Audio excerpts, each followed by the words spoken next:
Sebanyak 17 bandara turun kelas dari bandara internasional menjadi bandara domestik. Hal ini didapatkan melalui keputusan Menteri tentang penetapan Bandara Udara Internasional pada 2 April lalu. Penetapan ini untuk mendorong sektor penerbangan nasional yang sempat terpuruk saat pandemi COVID-19. Nah, kali ini saya akan membedah untuk pemirsa Anda di rumah apa penyebab perubahan status dari bandara internasional turun kasta ke status domestik. Kita lihat terlebih dahulu ya. Kalau bandara internasional itu jumlahnya 34, berarti 17 diantaranya akan tidak menjadi lagi bandara internasional. Kita lihat apa saja. Nah, ini sedikit mungkin saya ulas. Sebenarnya ini keputusan dari Menteri Perhubungan nomor 31 tahun 2024 yang berlaku sejak 2 April. Nah, ini ada 17 bandara yang mungkin sangat familiar bagi Anda dan juga bagi saya. Kalau kita lihat nih ada 9, salah satunya mungkin untuk Jawa Tengah. Ada 2 bandara di Jawa Tengah yang kali ini turun kasta yaitu Adi Sumarmo Solo dan juga Ahmad Yani Semarang. Ini sedikit mungkin saya bisa menceritakan bandara internasional Adi Sumarmo dan Ahmad Yani Semarang. Ini kalau berdasarkan data dari BPS sebenarnya alasan dari pemerintah adalah salah satunya karena jumlah wisatawan mancanegara. Kalau kita bicara mengenai jumlah wisatawan yang menggunakan bandara internasional ini sebenarnya sangat sedikit sekali ya. Ini sangat disayangkan. Jumlahnya rata-rata hanya sekitar 169 wisatawan mancanegara. Sepanjang tahun 2023 ini data dari BPS ya. Atau kalau kita menghitung ada sekitar 1,06% dari total seluruh perjalanan mancanegara yang datang ke Indonesia.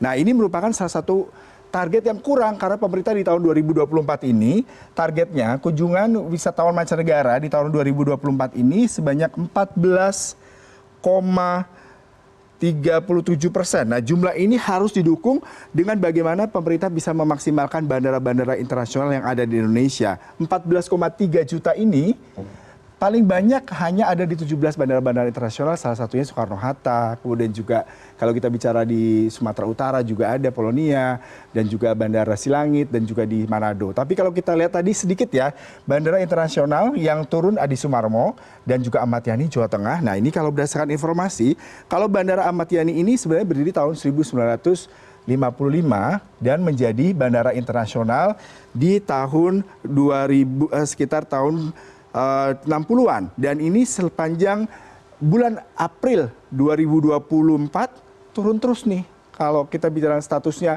pendapatannya terutama Ahmad Yani. Nah, ini semua diperkirakan terjadi sejak adanya pandemi COVID-19.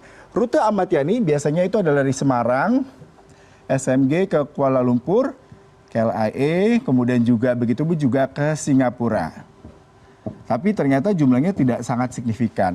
Lalu Adi Sumarmo Solo, ini Adi Sumarmo Solo ini berdiri pada tahun 1940, salah satu bandara internasional di Jawa Tengah, dan statusnya menjadi bandara internasional pada tahun 1989. Cukup lama ya. Rutenya juga kalau kita bicara masih didominasi oleh Kuala Lumpur, KL, Solo, dan juga Solo, Singapura.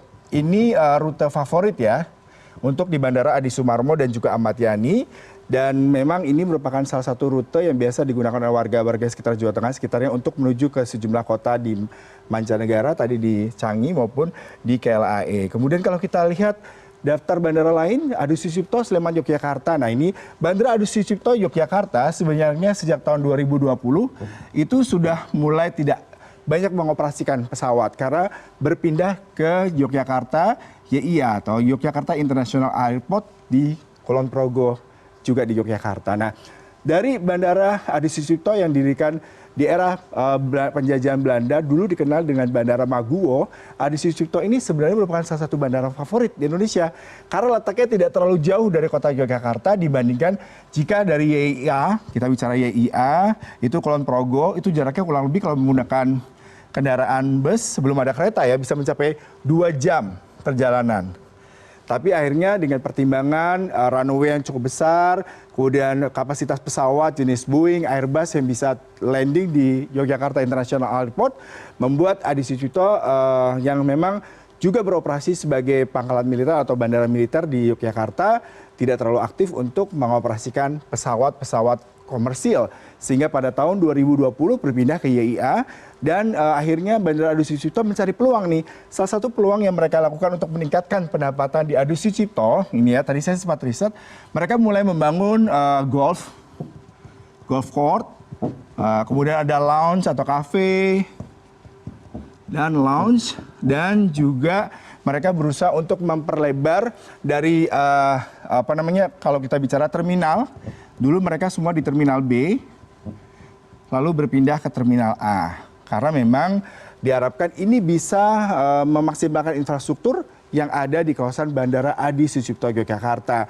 Tapi sementara itu mereka juga harus berpikir bagaimana infrastruktur yang ada ini juga bisa mendapatkan cuan dengan tadi mengelola sejumlah aktivitas olahraga golf dan juga kafe serta lounge yang merupakan salah satu pilihan. Nah ini kalau sedikit saya bilang, India sendiri nih ya, dari data yang saya dapatkan, India berpenduduk sekitar 1,42 miliar hanya memiliki 18 bandara internasional.